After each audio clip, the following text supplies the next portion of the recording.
elles ont couché avec un mec qui voulait pas mettre de capote, et après elles veulent lui remettre la faute dessus au lieu de se responsabiliser, de se dire c'est quand même moi qui va porter l'enfant, c'est moi qui va devoir subir l'avortement, je vais retenir de me faire fourrer par n'importe qui. Dans ce cas, si t'es pas content de faire un changement de sexe et deviens un homme. Et au bout d'un moment, tu vas tant que ça être un homme, tu veux les mêmes privilèges. Apparemment, on a des privilèges MDR, on va en parler après, ça, les gars. Qu'est-ce qu'on va rigoler aujourd'hui, mes frères? Vous êtes pas prêts? Je vais vous parler de ma transition Instagram. Pour ceux qui savent pas, les gars, tous mes comptes TikTok, c'est finito. Il m'en reste un, mais bref, il est désactivé, on s'en bat les couilles. Du coup, tout ce que je poste habituellement sur TikTok, ça va partir sur Instagram. Du coup, mes followers Instagram, les gars, de base, ils ont vu Hakim, tout gentil, tout content, les gars. Et on fait des pirouettes sur la barre, on fait des tractions et tout. Ils savent pas qu'en vrai, je suis un petit malin, les gars. Je suis un petit malin sur tous les domaines. Ils savent pas que je suis un petit malin sur le féminisme, les frères. Et du coup, regardez le genre de message que je reçois. Parce que sur Insta, je vous montre les messages dans une seconde. Je pub mes vidéos YouTube, les gars. Tout ce que je vous montre là, je prends les extraits les meilleurs et je les poste sur un autre compte TikTok de merde et sur Instagram. Et du coup, les gens qui me pensaient gentil, ils savent pas que je fais partie du camp du mal, mais frérot, le camp des hommes qui ne pensent pas bien pour les femmes. Je rigole, mes femmes, je vous adore, vive les femmes, mais regardez le genre de message que je reçois parce que sur la vidéo, je dis qu'il y a un mec qui éteint le féminisme, Nicolo Nomade, le mec, je m'inspire un peu des sujets, des trucs qu'il nous apporte dans ses vidéos et je vous le retranscris ici, je vous en avais parlé déjà de base. Regardez ce que je reçois, les gars. Déjà, de base, le mec, il me dit éteins le. Je vous montre pas sa tête et tout, on s'en bat les couilles. Hein. Il me dit, de base, il me dit éteindre le féminisme, comment ça? Comment on peut être contre le féminisme en 2024? Et après, ça, ce qui est marrant, les gars, c'est que plus t'es ignorant.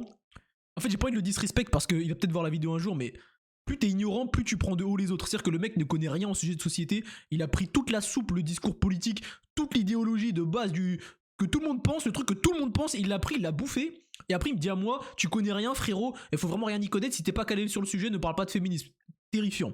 Du coup, il faut vraiment pas être calé sur le sujet pour dire ça, frérot. C'est comme s'il n'y a pas de racisme en France, car la loi l'interdit. Oui, les droits des femmes, hein. Oui et non, parce que déjà, il a raison sur ce point, mais c'est pas pour ça qu'il y a une inégalité forcément. On va prendre point par point, les gars. En fait, non, la preuve parle toujours de la loi anti-IVG. Est-ce qu'on serait pas pour cette loi, nous, les gars?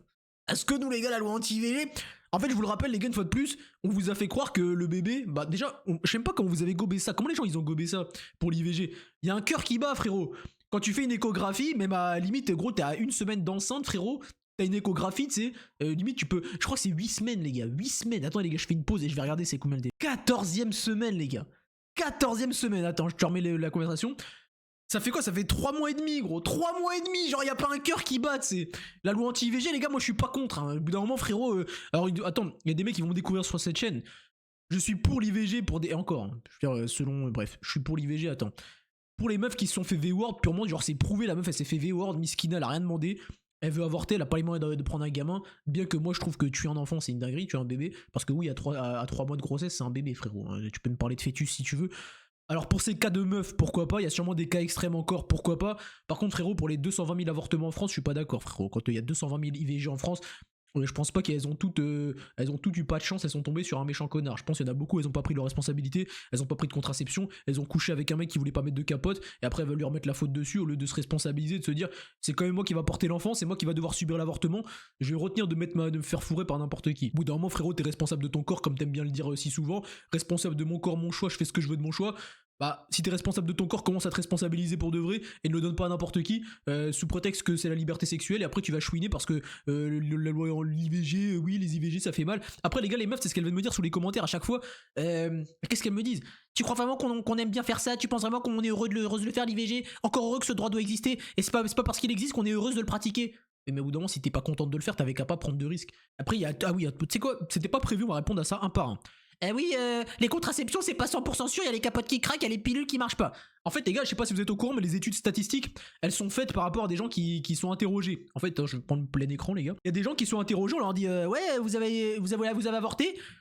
Pourquoi vous avez avorté? Ah oui, ma pilule, elle a pas marché. Est-ce que tu penses que quand elle va t'interroger, la dame, elle va dire j'ai oublié de la prendre 3 fois ce mois-ci, genre? Est-ce que tu penses qu'elle va pas omettre le fait qu'elle ait peut-être été irresponsable et qu'une fois sur deux dans la semaine, elle a oublié de prendre sa pilule? Tu penses vraiment que les études, elles sont réelles, frérot? Genre ils prennent les gars, c'est des humains qui répondent aux questions, hein. C'est pas des ordinateurs, tout est calibré, tout est beauté, tout est statistiqué parfaitement. Tout ça c'est faux, les gars. On interroge des gens, une meuf qui va pas assumer, elle va répondre au sondage, elle va dire ah, la capote elle a craqué. Qu'est-ce que t'en sais qu'elle a craqué? Genre tu penses qu'elle a ramené la capote craquée en preuve, frérot? Frérot, j'ai pas un gros chibrax, j'ai envie de te dire, mais une capote qui craque, frérot, tu le vois. Quand tu finis de bouillave, tu prends ta vodka, frérot, tu remplis de l'eau dedans et tu regardes s'il y a des trous qui sortent. Et si elle est trouée, tu vas prendre une pilule du lendemain. Et les capotes qui craquent, c'est quoi cette excuse de merde? C'est pas compliqué de vérifier si ta capote elle a un trou quand même. Donc deuxième truc, premier truc, IVG. Donc le premier truc c'était ça, c'est les pilules machin. sache qu'une fois sur deux, si la pilule elle a pas marché, c'est que la meuf elle a fait n'importe quoi. Et puis en plus, tu prends la pilule, mais t'es capable de faire cracher dedans. Au bout d'un moment, frérot, il y a des inconnus qui te crachent dedans, tu vois, vas-y, c'est bon, frère. Autant on va me dire, t'es un psychopathe. Faut que je reste politiquement correct, j'oubliais, les gars. J'ai un frérot qui me fait des rappels, qui me dit Hakim, exprime-toi mieux, sois un bon musulman. Il a raison, les gars, faut que j'arrête d'être aussi virulent. Mais histoire de la capote qui craque, éliminé, ça compte pas pour moi. Ta capote elle craque, t'as qu'à en mettre une deuxième, ou t'as qu'à prendre une pilule du lendemain, ou t'as qu'à ne pas cracher dans la meuf si elle a craqué, ou alors tu vérifies et bref, pilule du lendemain. La pilule, je pense qu'une fois sur deux, c'est la meuf qui a oublié de le prendre, du coup elle a pas été efficace. Ou au pire des cas, frère, te fais pas cracher dedans. Hein. Tu veux pas être enceinte, tu te fais pas cracher dedans, tu dis au mec il fait un retrait, genre. Sa mère, tu vois. Bref, toutes les excuses du coup, c'est de la merde. Il y avait quoi d'autre? Les congés. C'est quoi les congés? Frérot, au bout d'un moment, il y a des différences biologiques. Je veux dire, la meuf, elle doit porter un enfant, elle doit s'absenter pendant 9 mois, tu vois, si ce n'est plus. Au bout d'un moment, on est différent, tu vois. C'est normal qu'un employeur il va moins prendre une femme parce qu'il y a plus de risques qu'elle se casse en congé maternité. C'est la vie, c'est comme ça. Dans ce cas, si t'es pas content de faire un changement de sexe et deviens un homme. Et au bout d'un moment, tu vas tant que ça être un homme, tu veux les mêmes privilèges. Apparemment, on a des privilèges MDR, on va en parler après, ça, les gars. Tu veux les mêmes privilèges, bah passe de passer en côté homme, apparemment c'est si kiffant que ça d'être un homme. Je vous rappelle les gars, Vincent Nora, elle est passée du côté homme, elle s'est suicidée. Hein. Quand elle a compris que la vie d'homme c'était trop difficile, les gars, elle a dit moi les gars j'ai voulu jouer en mode homme, le mode homme c'est pas pour moi, le mode homme c'est trop difficile, aberrant. Mais dans la du coup il me dit quoi? Et du coup moi je lui dis on sera jamais d'accord frérot, et je vous cache pas je vais laisser en vue, je vais pas le temps de débattre, tu vois, frérot, je vais pas essayer de le convaincre sur tous les sujets. C'est du zéro, tout ce qu'il me propose les gars c'est du zéro pointé sur tous les sujets, je peux rien y faire les gars. C'est sûrement un bon mec dans la vie, sûrement un gentil garçon frérot. J'ai pas le temps, les gars, de chaque personne essayer de les convaincre et tout. Je fais des vidéos, s'il est curieux qui viennent les regarder et peut-être s'éduquer sur le sujet. Mais moi, je vais pas prendre la main un par un à tous les hommes et leur dire ah, regardez, on t'a menti, frérot. Au bout d'un moment, moi, je fais des vidéos, c'est tout ce que je peux faire. J'espère d'ailleurs que je vous éveille pas mal sur les sujets, les gars. Donc, dans la vraie vie, c'est absolument faux. Qu'est-ce qui est absolument faux, frérot? Genre, quel privilège on a plus que les femmes? Bah, parle-en à tes potes, tu verras si elles pensent avoir les privilèges, tu vois. Il me dit ça. Bon, on va parler de ça. Moi, je lui dis entre ce qu'elle pense et la réalité, on a un petit gap. Alors, le poteau, il me demande d'interroger les meufs. Déjà, les meufs, toutes les meufs que je côtoie, frérot, si elles s'adressent à moi, c'est parce qu'elles savent quel genre d'homme je suis. Elles sont pas du tout féministes. Toutes les femmes de les gars, mes collègues de travail qui m'aiment bien, elles sont pas féministes, frérot. Les autres qui sont féministes, elles m'aiment pas. Les autres qui me parlent, c'est souvent des meufs qui cherchent la vie au foyer, tu vois. Elles aiment pas travailler, elles travaillent, elles ont le seum, frérot. Donc, je demande ce qu'elles pensent, on va leur parler de privilèges, elle va me dire j'ai aucun privilège, frérot. Mon seul privilège, c'est de pouvoir, Inch'Allah, un jour trouver un homme qui travaille pour moi et qui subvient à mes besoins, qui subvient à mes besoins. Comme ça, j'ai pas besoin de travailler. C'est tout ce qu'elles se disent. Et elles ont ce privilège. C'est-à-dire qu'elles pourraient rester à la maison. Je vais vous faire un parallèle de fou, les gars. Je parlais avec une racline, une halal gang. Et en fait, elle se dit, moi, je m'en bats les couilles d'être riche. Pourquoi les meufs, elles s'en battent les couilles d'être riches, elles disent, moi, je m'en fous que mon homme, il soit riche. Parce qu'en fait, elles, les gars, que l'homme, il soit riche ou pas, dans tous les cas, les gars, sa vie, que l'argent vienne des aides sociales, d'un mari qui charbonne toute la journée ou d'un mari riche, leur vie ne va pas changer aux femmes, les gars. Les femmes au foyer, je te parle, celles qui veulent devenir femmes au foyer. Parce que dans tous les cas, elles auront un toit, que ce soit en locataire, en location ou en propriété, elles seront chez elles à éduquer des enfants et faire leur rôle de mère. Elles ont pas la pression sociale de la vie de devoir ramener de l'argent, elles ont pas ça. Parce qu'en fait, soit elles finissent seules, elles ont des aides sociales, soit elles finissent avec un mari qui charbonne toute la journée, elles sont seules à la maison, elles font ce qu'elles ont à faire, c'est-à-dire leur vie de femme au foyer, soit elles ont un homme riche et elles sont à la maison avec leur mec en train de faire la femme au foyer. Mais dans tous les cas, leur vie, elle est sans stress social, tu vois. Elles ont pas ce stress, elles ont juste à s'occuper des enfants. Ce qui est une tâche énormissime, hein. C'est une tâche de fou de s'occuper des enfants en bas âge, des bébés, à allaiter, tout ça. Je reconnais que c'est une tâche de psychopathe. Mais tu vois, les femmes, elles s'en fichent. Elles disent, moi, je m'en fiche de l'argent, j'ai pas besoin d'être riche. En fait, moi, si je veux être riche, c'est pas pour être riche, c'est pour être avec ma femme et mon enfant chez moi et profiter de mon enfant qui grandit. Toi, dans tous les cas, tu vas le voir grandir, mon fils ou ma fille, tu vas la voir grandir parce que toi, tu seras à la maison, que ce soit via le sponsorisé par le RSA, la CAF ou mon salaire. Dans tous les cas, toi, tu seras à la maison avec mes gosses. Mais moi, je serais peut-être pas là pour les voir grandir. Donc, moi, si je veux autant être riche, c'est justement pour pouvoir assister à leur croissance et pouvoir assister à leur éducation. Donc toi, madame qui s'en fiche d'avoir un homme qui a de l'argent, c'est normal. Parce que toi qui a de l'argent, en fait, ton mari qui a de l'argent, la seule chose qui va changer, c'est qu'il soit présent ou pas. Un mari pauvre qui travaille et qui a pas d'oseille, il sera pas là, mais toi, tu auras la même vie. Un mari riche, il sera avec toi. C'est peut-être mieux pour toi, mais dans tous les cas, toi, tu vivras bien ta vie parce que tu seras au foyer, au chaud, en train de t'occuper des enfants. Donc c'est carré pour toi. Donc c'est pour ça que les femmes, elles voient pas à quel point, pour nous, c'est important d'être riche. Parce qu'elles, la liberté, dans tous les cas, de rester à la maison, elles l'ont, tu vois. Elles pourront toujours rester à la maison, s'occuper des enfants, globalement. Alors que nous, on n'aura pas cette chance. C'est à nous de travailler, d'avoir la richesse. C'est pour ça qu'on est autant derrière l'argent. Parce qu'on a besoin de ça, sinon on n'est pas libre, on peut pas voir notre famille grandir, c'est éclaté. Donc qu'est-ce que les meufs pensent de ces privilèges? En fait, tout comme toi, les femmes se sont fait retourner le crâne, elles pensent qu'on a des privilèges plus qu'elles, elles pensent qu'on est dans une société patriarcale. Je le rappellerai jamais assez, mes amis, 6000 suicides d'hommes par an. En fait, si on est dans une société qui privilégie les hommes, pourquoi ce sont eux qui souffrent le plus? Pourquoi ce sont eux qui ont le plus de mal-être? En fait, ça n'a pas de sens de dire ça. Si on était dans une société patriarcale, les femmes seraient plus malheureuses, les femmes se suicideraient plus. Certes, elles font autant de tentatives, même plus, mais elles aboutissent pas, tu vois. Tu te rends compte que c'est juste la société qui va mal. Alors, elles sont peut-être pas plus heureuses, mais en attendant, les hommes passent réellement à l'acte. Donc, je pense que c'est eux qui souffrent le plus, tu vois. Et généralement, quand tu passes à l'acte, c'est parce que t'es rejeté socialement. Théorie de Bourdieu, Durkheim, mes couilles, là, Durkheim. Si tu passes à l'acte, c'est que t'es trop triste et que t'es seul. Donc les hommes sont seuls, les hommes sont plus seuls que les femmes, donc je pense qu'ils souffrent plus. Donc les privilèges d'être seul, je vois pas en quoi c'est un privilège. Les privilèges de travailler plus, pourquoi faire? La plupart des femmes, si elles pouvaient avoir un mari riche, qui les entretient et elles restent à la maison, frérot, elles le font. La plupart des meufs qui disent non, c'est parce qu'on leur a retourné le crâne. Et par fierté, par ego, et de se dire qu'elles sont l'égale de l'homme, elles pourront travailler tout autant que l'homme. C'est pour ça qu'elle te dit ça. Mais en vrai, n'importe quelle meuf honnête avec elle-même, tu lui dis, tu restes à la maison, comment dire, t'es entretenu, t'as tout ce qu'il te faut, t'as un bon foyer et tout, tu peux lire, tu peux faire des activités avec tes copines, tu peux t'occuper de tes enfants, tu peux laisser tes enfants à ta mère ou à ta tante ou qui sais-je, et aller profiter avec tes copines, aller... Bref, des activités enrichissantes pour une femme, c'est autre que faire du salariat. Je me fais pas croire que t'es enrichi à ton salariat. Me fais pas croire que quand tu dis ouais j'adore le droit du travail, t'es en train d'être honnête avec toi-même. Tu sais très bien que si tu pouvais faire tous tes hobbies, toutes tes activités avec tes copines, et en plus sans travailler parce que quelqu'un le fait pour toi, tu le ferais toute l'année. C'est une évidence pas possible. Et c'est même pas être une mauvaise femme de penser ça. C'est même pas être une anti-féministe. C'est du simple, c'est de la logique. Je veux dire, c'est la nature qui veut ça. Donc après il me dit quoi le frérot? Je te rappelle quand même qu'il y a 60 piges, ils n'avaient pas le droit de vote, d'avoir d'argent. Et devaient obéissance à leur mari. Pensez qu'en si peu de temps tout serait réglé, c'est idyllique. Regarde des études sur la charge mentale. Putain les gars, on va répondre à chaque point, on va bien rigoler. Premier point, je vous mets en plein écran les gars. Je vous rappelle le topic, et il y a 60 ans elles pouvaient pas voter, elles avaient pas le droit d'avoir de l'argent, elles devaient obéir à leur mari. Bon les gars, si les femmes peuvent voter, c'est parce que les femmes obéissent à leurs émotions. On t'a fait croire que t'étais dans une démocratie. En fait, on t'est pas dans une démocratie. On a donné le droit de vote aux gens pour leur faire croire que c'est eux qui choisissaient. En fait, on a donné le droit de vote surtout à 50% de la population, c'est-à-dire les femmes. Les femmes réagissent à l'émotionnel. Tu lui mets Emmanuel Macron, elle va dire il est beau, jeune et dynamique, je vais voter pour lui. Tu lui mets Elisabeth Borne, c'est une femme. Par solidarité féminine, elles vont voter pour une femme alors qu'elle est gaze, alors qu'elle a pas de compétences.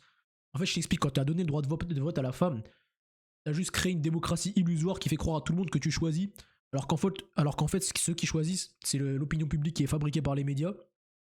L'opinion publique qui est fabriquée par les médias est appropriée par les femmes, et les femmes ont 50% du droit de vote. Il suffit qu'il y a 30 ou 40, même plus, je vois 90% des hommes qui sont des hommes soja, et qui vont faire un vote émotionnel. Bref, en vrai, t'as compris que la démocratie, c'était une fumisterie, et que si les femmes ont le droit de voter, c'est pas par le féminisme, c'est pas parce que les femmes ont marché dans la rue qu'elles ont le droit de voter. Il faut vraiment que les gens comprennent ça un jour, c'est que marcher dans la rue, ça ne t'apporte rien à part perdre du temps, et faire croire aux autres que ta révolution t'a permis d'acquérir des choses. On t'a menti, mon gars. Ce qui fait que les femmes ont le droit de voter, c'est parce qu'on leur a donné le droit du travail pour taxer les deux sexes, et deuxièmement, on a besoin de gens qui votent par l'émotion parce qu'on doit fabriquer une opinion publique. Et quoi de mieux pour fabriquer une opinion publique que de jouer sur l'émotionnel, de jouer sur les émotions, soit il est beau, soit il est gentil, soit il va aider les pauvres, soit il va faire des lois en faveur des femmes, soit en faveur des LGBT, bref, que des trucs qui servent à rien, mais globalement tout le monde est content parce qu'ils sont émotionnels, ils pensent qu'ils auront plus de droits. Deuxième truc, elles n'avaient pas le droit d'avoir l'argent. Les femmes aujourd'hui, elles ont de l'argent, qu'est-ce qu'elles font de leur argent, mon frérot? Va regarder le compte bancaire d'une femme moyenne, frérot. C'est Sephora, concert, vacances, habits, loyer, jamais de propriété. Les meufs ne veulent pas être propriétaires, elles savent pas mettre de côté de l'argent. Et puis de toute façon, tu ne deviens pas propriétaire en mettant de l'argent de côté, sauf si tu y passes toute ta vie, mais en vrai, c'est pas le plan que je préconise à tout le monde. Donc je disais, les gars, moi j'ai des collègues meufs, elles mettent pas d'argent de côté, elles savent pas ce que c'est mettre de l'argent de côté, les gars. Les meufs ne savent pas gérer leur oseille, en fait, une fois de plus, c'est de l'émotionnel. Elle passe à Sephora, elle voit plein de cosmétiques qui la font kiffer. Si elle a l'argent sur son compte, elle va dépenser. Elle va pas se dire ah putain. En plus, les gars, les meufs investissent sur leur beauté tout le temps. Et la beauté, c'est éphémère, ça part. C'est des choses qui ne restent pas, tu vois. Et elles investissent sur leur beauté justement pour trouver les meilleurs hommes. Mais une fois de plus, tu comprends que si l'homme investit sur son capital et sur sa valeur physique, bref, tous les capitaux que je cite tout le temps, lui, ça lui permet d'attirer plus de meufs avec ses capitaux. Et du coup, il investit sur lui-même, il investit sur le long terme. Et globalement, il se construit. Alors qu'une femme, elle investit sur sa beauté.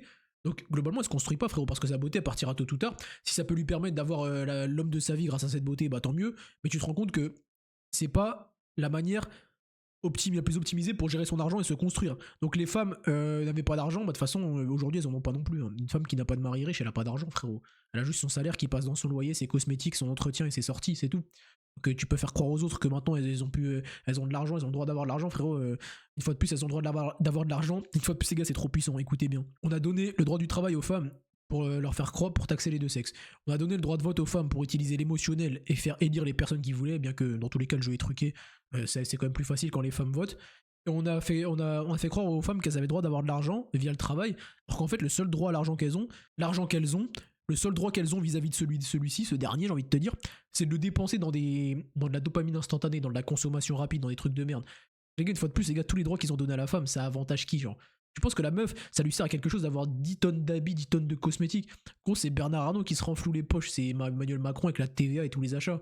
Toute la consommation, c'est eux qui profitent, les gars, de l'argent des femmes. C'est pas elles qui jouissent de leur argent, tu vois. Donc j'ai envie de te dire, frérot, on leur a donné le droit de vote, c'est pas elles qui en profitent parce que les lois sont toujours aussi nulles pour les femmes. On leur a donné le droit d'avoir de l'argent, c'est pas elles qui en profitent parce qu'elles achètent que des cosmétiques et du coup, elles ont pas de construction sur le long terme, elles peuvent pas s'épanouir parce qu'elles auront jamais de propriété si elles ont pas un homme avec elles qui a coffré, tu vois.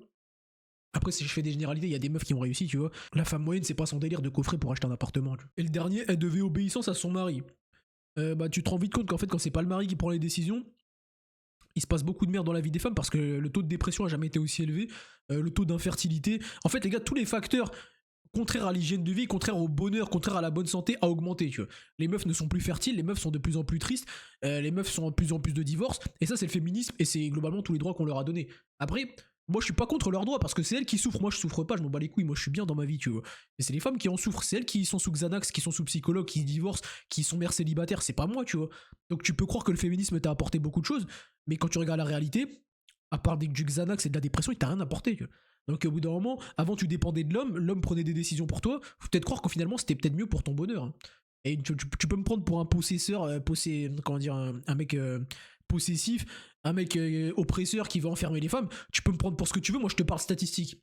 Les courbes de bonheur ont diminué chez la femme depuis que le féminisme a augmenté et depuis que les soi-disant droits leur ont été octroyés. Bon, je suis désolé, on t'a menti, frérot. Si tu penses que plus t'as de droits, plus t'es libre et plus t'es heureux, les statistiques montrent l'inverse. Là, t'es plus malheureuse que tu n'as jamais été. Regarde des études sur la charge mentale entre une femme et un homme. Putain, ça aussi, les gars. J'ai mal à la voix, les gars, je vais finir de les... je vais m'éteindre en même temps que je vais l'éteindre, le mec. On a fait croire aux gens que la charge mentale de la femme était beaucoup plus élevée que celle de l'homme. Pour avoir une sœur qui a des enfants, je sais que élever des enfants, c'est une charge mentale de psychopathe. Toute la journée, il y a un petit être humain qui dépend de toi. Si tu peux pas le nourrir pendant 5 minutes, il va pleurer. Si tu le regardes pas pendant 5 minutes, il va se péter le crâne sur un mur, sur un coin de table et tout. La charge mentale d'une femme quand elle élève un enfant, c'est une dinguerie. Sauf qu'aujourd'hui, les femmes, elles ont pas d'enfants, frérot. Les femmes ne font pas d'enfants, elles sont célibataires, elles vivent la vie d'aloca, elles dépensent leur salaire dans des trucs de merde, elles ont pas de charge mentale. Le ménage et tout, c'est 50-50 chez les couples maintenant, les gars. De quelle charge mentale tu me parles? Alors, une charge mentale d'une meuf qui a 3 enfants en bas âge chez elle et un homme qui travaille, pourquoi pas, ça peut être équivalent. Alors, la charge mentale aujourd'hui, par contre, d'un homme et d'une femme, ça n'a rien à voir, frérot. L'homme, s'il se construit pas, gros, il a un compte à rebours sur la tête, tu vois. Gros, tu deviens pas riche rapidement, si t'as pas un loyer rapidement, t'auras jamais une femme qui te respecte. Ou alors t'auras une femme qui te respecte, mais dans la pauvreté, tu seras pas plus heureux que ça. Après, je dis pas que la richesse fait le bonheur, mais gros, pour être heureux, faut être libre. Et pour être libre, faut de l'argent. Donc, l'argent ne fait pas le bonheur, mais l'argent fait la liberté qui fait le bonheur. Donc, j'ai envie de te dire, l'argent fait le bonheur. Au bout d'un moment, frérot, ça dépend ce que tu fais de ton oseille, mais voilà. Donc, charge mentale d'une femme moyenne, frérot. Quel concert je vais aller, quel festival je vais aller, quel cosmétique je vais acheter, avec qui je vais prendre mon rendez-vous pour les ongles. Charge mentale d'un homme. Si je ne fais pas le travail sur moi-même, je vais finir seul toute ma vie, il n'y aura aucune meuf qui va me donner l'heure, j'aurai pas d'affection, je vais finir seul. Et qui dit rejet social dit dépression et suicide. Une meuf n'est jamais rejetée socialement, elle est tout le temps acceptée de la masse, les gars. Une meuf, même plus moche, même grosse, même ce que tu veux, elle sera tout le temps acceptée par les autres, tu vois. Donc charge mentale, frérot, entre une femme enceinte, une femme avec des enfants, pourquoi pas. La femme de nos jours, moyenne, j'ai envie de te dire non. Et en plus, là, je te parlais de la femme enceinte, mais en fait, même si c'est elle qui s'occupe des enfants, la femme, l'homme, quand il rentre le soir, il a aussi sa vie de famille qui arrive. Il doit s'occuper d'une femme qui, toute la journée... Et attendez les gars, on va parler de ça, c'est une dinguerie. Parce que moi, j'ai vu des femmes qui ont des enfants, que ce soit ma soeur ou en général, je sais ce qu'elles reprochent à leur mari, et je sais ce qu'elles vivent, et je sais exactement ce qui se passe dans le foyer. La femme élève la petite ou le petit toute la journée, les enfants, tu vois. Elle prend plein d'accumulation, d'énervement parce que elle s'occupe d'un enfant, le père est pas là, elle pense que elle s'occupe toute seule de l'enfant et que l'homme est à blâmer parce que lui préfère aller au travail que s'occuper des enfants, alors qu'en vrai il a pas le choix. Donc toute la journée elle accumule entre guillemets de la rancœur vis-à-vis de l'homme. Et le soir, quand il rentre, elle lui déverse sa rancœur. Ouais, t'étais pas là de la journée, là, tu veux pas m'aider à m'occuper de la petite, tu veux pas faire sa douche, machin. Tu sais, elle l'engueule, elle déverse toutes ses nerfs de la journée qu'elle s'est retenue de déverser sur son enfant. Donc en vrai, sa charge mentale, ok, toute la journée, elle était élevée, mais le soir, elle peut la dévacuer sur son mari. Alors que l'homme, les gars, l'homme, toute la journée, il est soit dans un boulot de merde, soit dans un boulot à responsabilité. Dans tous les cas, toute la journée, il charbonne, il a des responsabilités, charge mentale. Le matin, avant de partir, il avait sûrement des choses à faire. Le bébé, il a sûrement pleuré toute la nuit. Sa meuf, il a sûrement cassé les couilles pour lui dire toute la journée, j'étais avec le bébé. S'il te plaît, lève-toi, c'est toi qui t'en occupes. Donc, il dort mal globalement. Le matin, il doit faire des choses pour faire en sorte que la meuf se dise pas que toute la journée, elle va être encore toute seule. Et le soir, quand il rentre, il a son bébé à s'occuper et sa meuf qui lui casse les couilles toute la soirée parce que elle pense qu'elle fait tout toute seule et que lui, il est jamais là et que c'est de sa faute. Donc le poteau, il doit gérer la charge mentale de son travail, peut-être des hommes qu'il s'occupe, parce que s'il est entrepreneur ou autre chose, il a des hommes... bref, il est responsable des factures, de gérer les ressources qui viennent dans le foyer, tu vois, il a toutes ses responsabilités. S'il faillit à sa mission, son enfant n'a plus à manger, sa femme n'a plus à manger, et éventuellement elle le quitte et divorce, il est dans la merde. Et le soir, il rentre, il a la charge mentale de sa femme qui lui impose sa charge mentale parce qu'elle a encaissé toute la journée les pleurs des enfants, et son enfant qui pleure et pour lequel il doit s'occuper, sinon sa femme elle va l'insulter, et parce que pour lui, il a envie de s'occuper de son enfant, ça paraît normal, tu vois. Donc les charges mentales, j'ai envie de te dire, qui a la plus grosse, je sais pas, tu vois. J'imagine que s'occuper d'un enfant, c'est très difficile. J'imagine que tout ça, c'est vrai. Par contre, j'imagine aussi que s'occuper d'un enfant le soir, la nuit, supporter sa femme qui, elle, pense supporter toute la misère du monde à cause de l'enfant, je pense que c'est pire, les gars. Je pense que l'homme a une plus grosse charge mentale. Je suis désolé, frérot.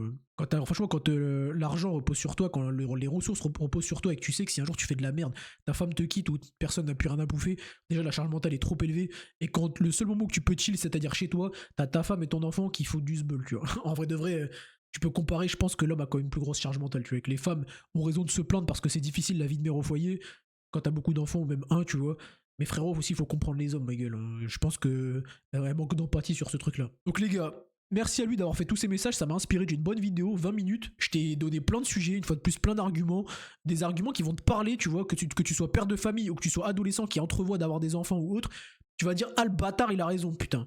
Elle nous parle de charge mentale et tout, mais maintenant je pourrais lui dire, ah ouais, t'as la charge mentale de l'enfant, bah moi j'ai la charge mentale des hommes de qui je m'occupe, pour des hommes que je m'occupe, ouais, qui sont sous ma responsabilité, ou dans mon travail. J'ai toi, j'ai mon enfant, et je dois rapporter de l'argent, sinon on est tous dans la merde, ou alors tu me quittes. Alors qui est la plus grosse charge mentale, femme? Voilà mon frérot. Prochaine fois tu vas pouvoir débiter ça aux meufs, et globalement tous les arguments que je t'ai donnés dedans ils sont bons, tu vois, sur l'IVG, sur les congés, sur les décisions des femmes, sur le droit de vote. Les gars, masterclass mes frérots, je vous kiffe. En ce moment que des bons commentaires, ma chaîne YouTube elle croît de fou, vous êtes des bons de ouf. Abonnez-vous, posez des likes, et si vous êtes sur Insta les gars, allez me suivre sur Insta en ce moment parce que je poste les extraits sur Insta. Je te dis quand mes vidéos elles sortent, globalement je te fais du pubbing et tout, de la pub. Si tu veux connaître un peu plus le Hex, je fais un peu plus de story en ce moment. Donc abonne-toi, pose ton like mon frérot, à la prochaine, je vous kiffe en ce moment les frères, que des bonnes vibes, que du développement sur ma chaîne, c'est le feu sa mère.